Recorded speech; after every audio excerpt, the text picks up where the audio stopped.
guys? This is Jeff McNeil from the New York Mets, and you're watching BT Talks Baseball. Take it away, Brett. Well, hi, everybody, and welcome back inside BT Talks Baseball. I want to thank Jeff McNeil for that great introduction. And man, it's good to be back. As you know, BT Talks Baseball took a short break, but I'm back now, and I have a very special guest, the New York Mets first-round draft pick for 2020, Pete Crow-Armstrong.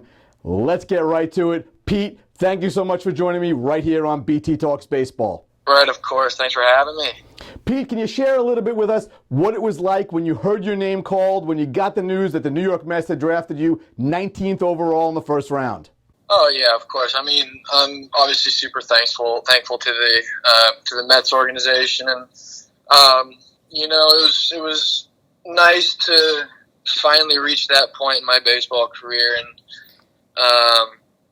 one of the best days of my life. But I see it as a checkpoint, and as soon as I got picked, I was already focusing on, the next day and what my workout was going to look like or what my swings were going to look like. So, but super, super thankful to all the Mets staff and front office and everybody. And, with the times right now, we're all wondering when we're going to get to go out. But whenever that may be, I'm really looking forward to it. Of course, you've been playing high school ball for the last several years in California. For Mets fans who have never seen you play, can you explain a little bit about your game and what fans can expect? I think I bring a lot of energy and fun and passion to the game, and I think for me that's probably what stands out the most. I'm going to hit to all fields. I'm going to get on base, and I'm going to put the ball in play. So, I'm looking forward to getting in the Mets lineup and whatever level that may be, and contributing and. On the other side of the ball too. So I mean, I feel like I have a pretty good range and instincts in the outfield, and I love to play defense more than anything. And I think that I think you'll see me impacting the game on that side of the ball as well. Of course, your family has some history in New York. Your mom lived here for many years. Of course, she's a well-known actress. But can you talk a little bit about how the Mets have always figured into your family? I mean, my mom lived in New York for 14 years after grad school, and she absolutely loved the city. And I've always been very excited to get out to New York. And going into the draft, you don't really have any idea what's going to happen. I mean, you have your speculations and whatnot, but when the day comes, you let all the cards play out. And I mean. Getting picked by the Mets was better than I could have imagined. I love New York City, and I think the Mets have a very fun history, a very impressive history, and I think the team they have right now is also very impressive and up and coming and popular and fun. And so, I think my goal is to kind of get up there as soon as possible and be with some of those guys and go win.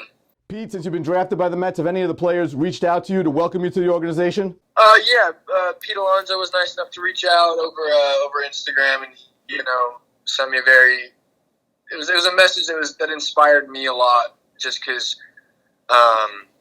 he didn't have to reach out. It was totally unprompted, and he just wanted to give me his best and give me some advice and words of encouragement before I get playing. And then Tom Smith. Him and I have talked a little bit over the last year or so, but he reached out and was super kind. And, both of those guys, obviously I don't know very well. So I just thought it was super special that they both, had some words to share with me. And I'm super grateful for that. Well, Pete, I can't thank you enough for your time. Thanks so much for joining me right here on BT Talks Baseball. Of course. Happy to do it. Thank you so much. One of the things that has happened since BT Talks Baseball went on a short break is the passing of Mets legend and Hall of Famer Tom Seaver. What a great loss to baseball and specifically to Mets fans. Tom was not only on the Mount Rushmore of the New York Mets, many people say that Mount Rushmore of the New York Mets was 4 different images of Tom Seaver, and I truly believe that could be true.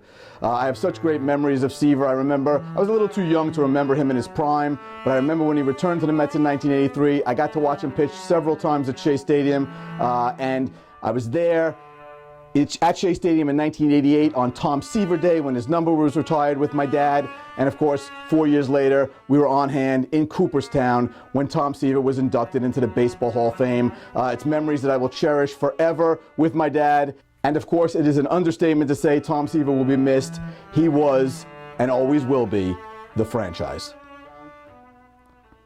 Well, that'll do it for this week's episode of BT Talks Baseball. I want to thank my very special guest, Pete Crow-Armstrong, the first-round pick, 19th overall selection in the Major League Draft for the New York Mets.